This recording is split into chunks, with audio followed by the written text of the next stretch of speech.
வணக்கங்க, நல்லா இருக்கீங்களா? சன்னா மசாலா இப்படி செஞ்சு பாருங்கள், எப்படி இருக்குன்னு கொஞ்சம் சொல்லுங்கள். ஏன்னா இது ரொம்ப ஹை ஃப்ளேவர் மசாலாவும் கிடையாது, ரொம்ப ரொம்ப சிம்பிளாக இருக்குங்க. மசாலா ரொம்ப சிம்பிளாக இருக்கும், ரொம்ப செரிமானத்துக்கும் நல்லா உதவும். இப்படி செஞ்சு பாருங்கள், சும்மா சூப்பராக இருக்கும். வாங்க வீடியோக்குள்ளே போகலாம்.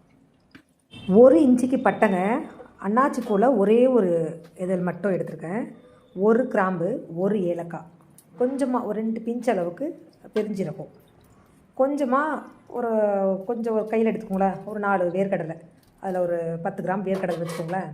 இதை போட்டு நல்லா ஃப்ரை பண்ணுங்கள். இந்த ரெசிபிக்கு நம்ம வெறும் பச்சை மிளகா மட்டும்தான் காரத்துக்கு யூஸ் பண்ண போகிறோம், வேறு எதுவுமே யூஸ் பண்ண மாட்டோம். காஞ்ச மிளகாயோ அப்படி இல்லை சில்லி பவுடரோ எதுவுமே கிடையாது, எந்த மசாலா ஐட்டமும் கிடையாது. ஸோ பச்சை மிளகா உங்கள் காரத்துக்கு எவ்வளோ வேணாலும் போட்டுக்கோங்க. நல்ல காரம் செய்யணும். இப்போ வச்சுருக்கிற மிளகா ரொம்ப காரமாக இருக்குங்கிறதுனால நான் 4 மிளகாய் எடுத்திருக்கேன். ஒரு 100 கிராம் வெங்காயம் எடுத்து போட்டிருக்கேங்க.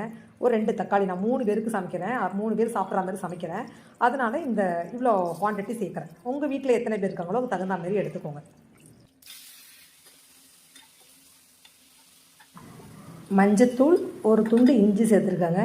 எந்த காரப்பொடி எதுவும் சேர்க்கலை. தேவையான அளவு உப்பு போட்டு நல்லா லைட்டாக வதங்கினதுக்கப்புறமா தேங்காய் ஒரு 2 சில்லு அளவுக்கு சின்ன சின்னதாக கட் பண்ணி போட்டு நல்லா போட்டு வதக்கியிருக்காங்க.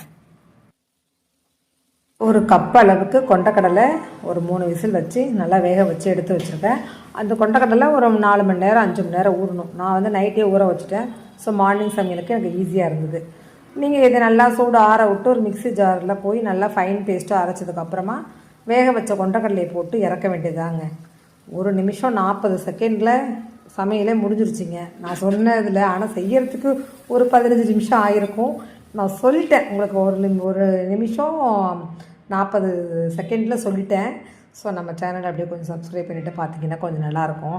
ஃபுல்லாக வீடியோ பாருங்கள், என்ன செஞ்சுருக்காங்கிறது டீட்டெயிலாக இருக்கும். நன்றி, வணக்கங்க.